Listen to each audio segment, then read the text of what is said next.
হওয়ার আগে এই অঞ্চলটা ছিল জমিদারের আন্ডারে। আমাদের এই অঞ্চলে আবাদ হইতো, কৃষি হইতো, সচল মানুষ আসছিল। আর এই অঞ্চলে যে আবাদ কৃষি থাকার জন্য এই অঞ্চলের আমাদের ট্যাক্স দেওয়া হইতো। আমাদের মানুষের তখন কাউ পাট্টা আসলো বাংলা দিয়ে লেখা। আপনারা যারা পূর্বপুরুষ আছেন সবাই জানেন আমাদের পাট্টা বাংলা দিয়ে লেখা আসছিল এই ডিস্ট্রিক্ট কাউন্সিল তৈরি হওয়ার আগে। আর এটা হলো পাট্টা ল্যান্ড। আর হিলসে যেটা আকিং ল্যান্ড আছে সেটা হলো আমাদের জঙ্গল আসছিল, ওখানে কোনো আবাদ হয় না, ওটা নন স্যাংশন ল্যান্ড হিসেবে ওইটার মধ্যে কোনো আবাদ পায় নাই, কোনো ট্যাক্স পায় নাই। আর ওরা খুব কষ্ট করে আসছিল। ভারতবর্ষ সরকার তথা ওই সময়ের আসাম গভর্নমেন্ট ভাবলে এই গারো হিলসের মানুষদেরকে ডেভেলপমেন্ট করানোর জন্য, বিশেষ করে গারো ভাইদের ডেভেলপমেন্ট করানোর জন্য ডিস্ট্রিক্ট কাউন্সিল যদি আমরা তৈরি করে দেই আর এই প্লেন অঞ্চলটা যদি ডিস্ট্রিক্ট কাউন্সিলের সাথে মার্চ করে দেই, তাহলে এই জায়গায় যেটা আবাদ হয়, এই জায়গায় যেটা ট্যাক্স পাওয়া যায়, সেই ট্যাক্স পায় আমার Garo hills autonomous district council চলবে। তাহলে আমরা যে গারো হিলস অটোনমাস ডিস্ট্রিক্ট কাউন্সিলে যে ঢুকলাম, ওরা ভাবে আকিং ল্যান্ড। আরে আকিং ল্যান্ড না, আমার পূর্বপুরুষ এই জায়গার মাটি, আমরা এই অঞ্চলে আসি, এখনো আছি, তখনও আসলাম, ওই মাটি নিয়ে আমরা ডিস্ট্রিক্ট কাউন্সিলে ঢুকছি। তাহলে আমার দাবি আছে না নাই? এটা কি কোনো গারো ভাইদের জমি আসছিল? কোনো গারো ভাইয়ের জমি আসছিল না, এটা আমার বাপ দাদার জমি আসছিল। আমরা জমি নিয়ে ওদেরকে সহায় করার জন্য আসাম এবং সেন্ট্রাল গভর্নমেন্ট ওই টাইমের আমাদেরকে autonomous Garo hills autonomous district council Garo ভাইদের উন্নতি করানোর জন্য, আমাদের দিয়ে সহায় করানোর জন্য ডিস্ট্রিক্ট কাউন্সিল তৈরি করলো 1992 সনে।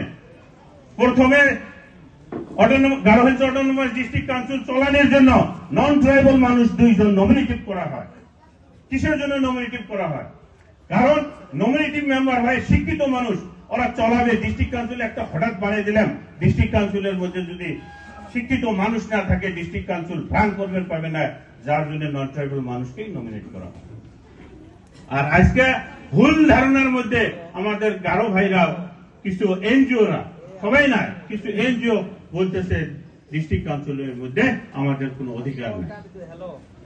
তো ডিস্ট্রিক্ট কাউন্সিলের মধ্যে আমাদের 52 সন কথা হলো গারো হিলস অটোনমাস ডিস্ট্রিক্ট কাউন্সিলের আমার যে অধিকার আছে, সেই অধিকার সম্বন্ধে কিছু জানানোর দরকার আছে।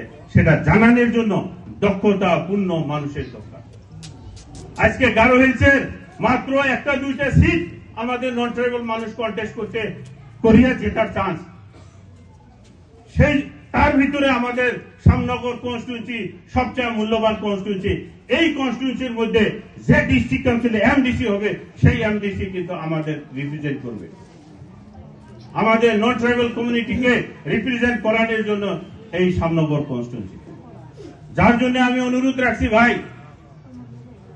আমরা এমন এমডিসি বানাই যে গারো হিলস অটোনমাস ডিস্ট্রিক্ট কাউন্সিলের আইন সম্বন্ধে নলেজ থাকে এবং গারো ভাইদের সাথে যাতে আলোচনা করে তাদেরকে বুঝে যাতে আমাদের যে হক আছে সেই হকটাকে এস্টাবলিশ করে রাখে, যাতে ভবিষ্যৎ দিনে ওরা কোনোদিনও কইতে পারে না যে এখানে মুসলমান বা নন ট্রাইবাল মানুষের কোনো অধিকার নেই। এটাই হলো প্রথম কাজ। বিশেষ করে আজকের সভাপতি সাহেব বলছে ডিস্ট্রিক্ট কাউন্সিলের মধ্যে যেগুলা খাজনা, বিভিন্ন আকারের খাজনা দেওয়া হয়, খালি এই জায়গায় দেওয়া হয় কিন্তু নেওয়া কম হয়। আজকে আমি একটা জিনিস কই, আমাদের মানুষ যদি ঠিক মতো না থাকে তাহলে কিন্তু আমাদের উপরে কিন্তু ট্যাক্সও বেশি বসাই দিবে, হ্যাঁ না নাই? যার জন্য উপযুক্ত মানুষের দরকার আছে। বিশেষ করে এমডিসি যদিও স্কিম নাই, কোন সময় আবার স্কিম অন্য ধরনের আসিও যায়, কিন্তু স্কিম না থাকলেও ডিস্ট্রিক্ট কাউন্সিলের ছোট পদ হলেও কিন্তু ডিস্ট্রিক্ট কাউন্সিল বিরাট ইম্পর্টেন্ট জায়গা হয়। ডিস্ট্রিক্ট কাউন্সিলের এমডিসি যদি মনে করে একটা পাবলিক নেতা হিসেবে বিভিন্ন ধরনের পাবলিকের স্কিম আছে, বিভিন্ন ধরনের উপায় বের করা যায়। ডাইরেক্ট স্কিম না থাকলেও যদি ইচ্ছা থাকে অন্য অন্য সংগঠনের সাথে, অন্য অন্য এনজিওর সাথে, অন্য অন্য ইনস্টিটিউশনের সাথে, বিভিন্ন গভর্নমেন্টের সাথে আলোচনা করে কিন্তু বিভিন্ন ধরনের ডেভেলপমেন্ট নিয়ে আসা যায়। তো যাই হোক, কথা হচ্ছে আপনারা অনেকক্ষণ ধরে এই মিটিং এ আছেন, আপনারা ভালো করে জানেন আমি বহুদিন থাকি চেষ্টা করতেছি এখন টিকিট পাওয়ার সময়। তো এই টিকিট পাওয়ার সময় একটা কিছু আমার এগেইনস্টে আমার পার্সোনাল লাইফ নিয়ে কনস্পাইরেসি আমার ষড়যন্ত্র যেটা করছে, আমি অনুরোধ রাখছি আপনারা এগুলার মধ্যে না যায়, যেহেতু রাজনীতির মধ্যে রাজনৈতিক ভাবে চিন্তা করতে হয়, কিন্তু পার্সোনাল লাইফ নিয়ে কিন্তু চিন্তা করার, আমিও কারো পার্সোনাল লাইফে যাই নাই, কিন্তু আমার ফিল্ড অবস্থা দেখে, আমার আপনাদের সাপোর্ট দেখে আমার এগেইনস্টে যে ষড়যন্ত্র করে আছে সেটাকে আপনারা না দেখে আমি অনুরোধ রাখছি আপনারা আমার উপরে দয়া এবং মায়া রাখবেন, যাতে আগামী ইলেকশনে এনপিপি পার্টির টিকিটও পাই এবং ইলেকশনের মধ্যে আমি জয়যুক্ত করতে পারি।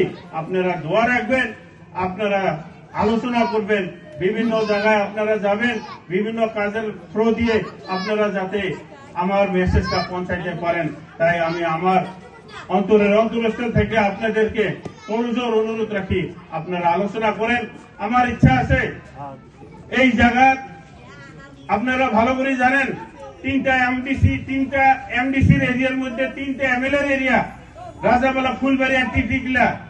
ফুলবাড়িতে একটু ভোট বেশি, আমার টিকলা তো সেকেন্ড হাইয়েস্ট 16,000-17,000 ভোট আছে, ফুলবাড়ির বোধহয় 20,000-এর মতো আছে, রাজাবালা 10-11,000 ভোট আছে।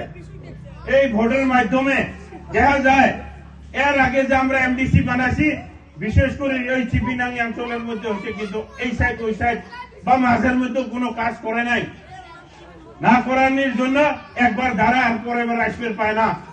আমার অনুরোধ হলো এই জিনিসটা আমার আপনারা সাপোর্ট করেন, যাতে এই অঞ্চল খালি না হয়, তিনটা এরিয়ায় যাতে আমি সম ভাবে আমি যাতে দেখতে পারি, কোনো পার্সিয়ালিটি না হয়। কারণ আমি এমডিসি হবো, আমার এমএলএ হওয়ার দরকার নেই, আমরা রিজার্ভ সিটে পড়ছি, আমার এমএলএ হবে না, আমরা গারো ভাই এমএলএ বানাই। কথার কথা এখানে আমরা নিজেরও কিছু আলোচনা করানোর জন্য নিজের মানুষের দরকার হয়, সেটা কিন্তু করতে পারি না। এখন আমার এই অঞ্চলের মধ্যে বহুত ভোট আছে, কিন্তু আমি একটা কথা কই, আমি এখান থেকে এমডিসি হলেও ফুলবাড়ির যে কোনো প্রবলেম হবে না। আমার কথা হচ্ছে আমি টিকরিগলাতে থাকি, তুরাত যাইতে হলে আমার ফুলবাড়ি রাজাবালা হয়ে আমার তুরাত যাওয়া লাগবো, আবার বাড়ি আসতে হলে আমার রাজাবালা ফুলবাড়ি হয়ে আমার বাড়িতে আসতে লাগবো। তাই আমি কই আমার যদি এমডিসি বানান তাহলে আমার ইকুয়ালি তিনটা কনস্টিটিউশনের মধ্যে আমার নজর থাকবে, তিনটা অঞ্চলের মানুষের সাথে আমার যোগাযোগ থাকবে। আর যদি অন্য জায়গা করেন এক সাইডে হলে ওই যদি কথা ভাইবাড়ি অঞ্চলে হয়, ওই মানুষটা ভাইবাড়ি থেকে অতি যাবে আর এটি আসবে না, আমার মানুষ যায় খবরে পাবে না। ফুলবাড়ি হলো ওই রাজাবালার মানুষকে দেখে না, ওই ফুলবাড়ি নিয়ে চিন্তা করে এমডিসি এমএলএ 100 করে, এমএলএ এমডিসি করে, আলটিমেটলি কি হয় আমার এই দুই অঞ্চল মায়ের পড়ে যায়। আরো দেখা যায় যে এমএলএ সাথেও যোগাযোগ বলে করে। আমরা যে এমডিসি বানাইছি আপনারা ভালো করে জানেন কি অবস্থাতে আছে। তো আমার কথা হচ্ছে আপনারা দোয়া রাখবেন যাতে আমি তিনটা কনস্টিটিউন্সির মানুষের সাথে সমব্যবহার, কোঅপারেশন, সমভাবে যাতে আমি চলতে পারি, এটাও দোয়া রাখবেন। আর বিশেষ করে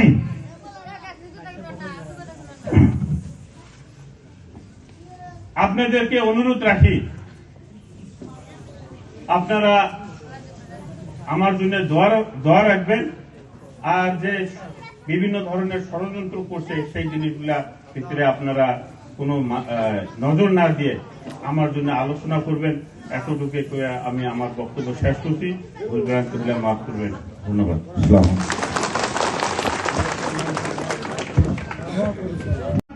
কোনো বাড়ি ঘর নাই, কোনো খাওয়ার কোনো অবস্থা নাই, একদম পিছপড়া জনজাতি হিসাবে ওরা এই কারো হিসেবে মধ্যে আসলো। তখন আসলে এটা আসাম, আমরা মেঘালয় 1972 সনে পাইছি, আর 1992 সনে আমার ডিস্ট্রিক্ট কাউন্সিল তৈরি হয়, তখন আসাম পিরিয়ড জাস্ট খালি ভারতবর্ষ স্বাধীন হয়। তো ওই সময় গারো হিলসের অবস্থা অনেক খারাপ, কিন্তু আমার এই